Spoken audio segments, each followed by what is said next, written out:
Hello friends, আবার নিয়ে চলে এলাম সকালের ব্রেকফাস্ট আর দুপুরের লাঞ্চ নিয়ে।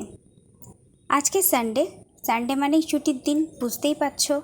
সেই জন্য আমার বাড়িতে আজকে ব্রেকফাস্টের মধ্যে হয়েছে পরোটা, কুদলি আলু পেঁয়াজ ভাজা আর একটা পান্তুয়া।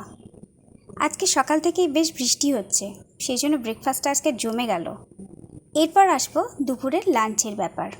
দুপুরের লাঞ্চে কি আছে দেখো, ভাত, কাঁচা লঙ্কা নুন, সাথে আছে নিয়েরে মাছের ঝুরঝুরি লাল লাল করা, আর আছে নিরামিষ আলুর দম এবং বেগুন আলু কাঁচা লঙ্কা দিয়ে পাতলা একটা ইলিশ মাছের ঝোল।